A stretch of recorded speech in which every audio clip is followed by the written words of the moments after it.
नमस्कार, शाम के 7 बजने को है। देश के सबसे विश्वसनीय, सबसे लोकप्रिय और नंबर 1 शो शंखनाद में आप सभी का स्वागत है। मैं हूं आपके साथ चित्रा त्रिपाठी। दुनिया के नक्शे पर अफगानिस्तान नाम का देश दहशत का जिंदा दस्तावेज हो गया है। अफगानिस्तान से निकली हुई आहें पूरी दुनिया के आकाश में धुंध बनकर छाई हुई हैं। अफगानिस्तान से उठती दर्द की आवाजें पूरी दुनिया का जिगर चाक कर रही हैं। अफगानिस्तान से आने वाली तस्वीर हूक पैदा करती है। दहशत का आलम यह है कि दुनिया के शक्तिशाली राष्ट्रों ने अपने नागरिकों को काबुल एयरपोर्ट से हटकर सुरक्षित जगहों पर जाने के निर्देश दिए हैं। तालिबान ने विदेशियों को निकालने की मियाद में नरमी तो दी है, मगर काबुल में तालिबान की क्रूरता के किस्से जो सह रहे हैं वो सिर्फ यही कह रहे हैं कि जान बचे तो लाखों पाए।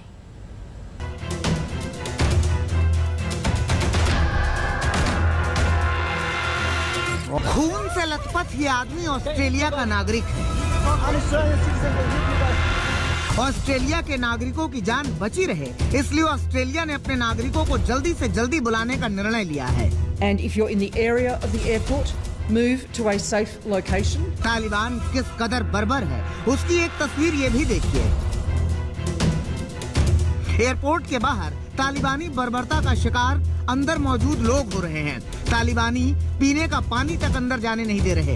एक बोतल पानी की कीमत 3000 रुपए है, जिसे खरीदना लोगों के बस की बात नहीं। वो गश खाकर गिर रहे हैं और विदेशी सैनिक उनकी मदद कर रहे हैं। इसलिए अमेरिका चाहता है कि उसके नागरिक जल्दी से जल्दी वतन लौट आए।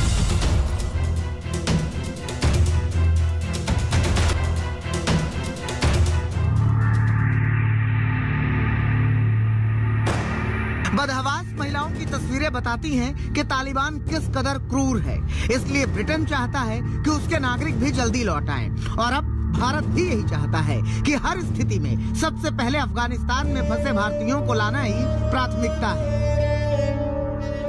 We have under Operation Devi Shakti done 6 flights. The latest flights was this morning, which took off at 3 o'clock. We have brought back most of the Indians, but not all of them. There are still a few out there.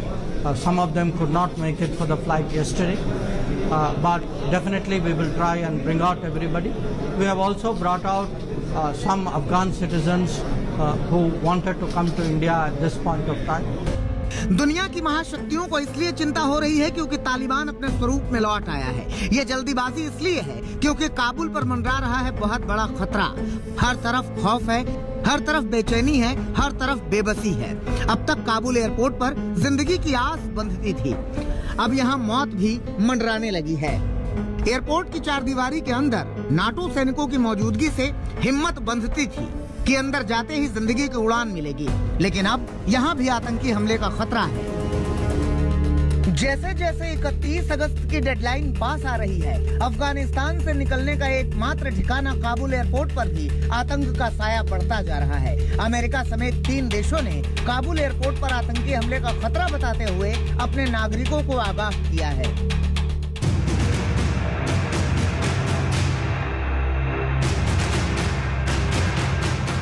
America ने अपने नागरिकों को airport से दूर चले जाने को कहा है। वहीं ब्रिटेन ने साफ कहा है कि काबुल एयरपोर्ट पर किसी गंभीर आतंकी हमले का खतरा है। ऑस्ट्रेलिया ने भी किसी बड़े आतंकी हमले की चेतावनी खुलकर दी है। अफगानिस्तान में अमेरिकी दूतावास की वेबसाइट पर जारी सुरक्षा अलर्ट में साफ लिखा है कि काबुल एयरपोर्ट के सभी गेट पर सुरक्षा को लेकर बड़ा खतरा है। हम सभी अमेरिकी नागरिकों को सलाह दे रहे हैं कि वो एयरपोर्ट आने से बचें और जब तक अमेरिकी सरकार के किसी प्रतिनिधि से एयरपोर्ट आने को ना कहा जाए तब तक एयरपोर्ट के गेट से दूर रहें। जो अमेरिकी नागरिक अलग अलग गेट पर मौजूद हैं, वो तुरंत वहां से सुरक्षित ठिकाने पर चले जाएं। ऑस्ट्रेलिया की विदेश मंत्री मराइस पेन ने चेतावनी दी कि काबुल एयरपोर्ट के पास आतंकी हमले का बड़ा खतरा है और उन्होंने उन तमाम लोगों से वहां से दूर चले जाने को कहा है जो ऑस्ट्रेलियाई नागरिक हैं या जिनके पास ऑस्ट्रेलिया का वीजा है। सेना और खुफिया एजेंसियों के मुताबिक ISIS के विस्फोटक लदे ट्रक से एयरपोर्ट पर धमाका कर सकता है या फिर हामिद करजई एयरपोर्ट के बाहर भीड़ के बीच घुसकर उसके आत्मघाती हमलावर खुद को उड़ा सकते हैं। The ISIS in Afghanistan have been the sworn enemy of the Taliban. I've said all along, we're going to retain a laser focus on our counterterrorism mission. working in close coordination with our allies and our partners, and all those who have an interest in ensuring stability in the region. ऐसे में Kabul airport से लोगों को निकालने की मुहिम को झटका लगा है और वहां हर पल मौत का खौफ सता रहा है।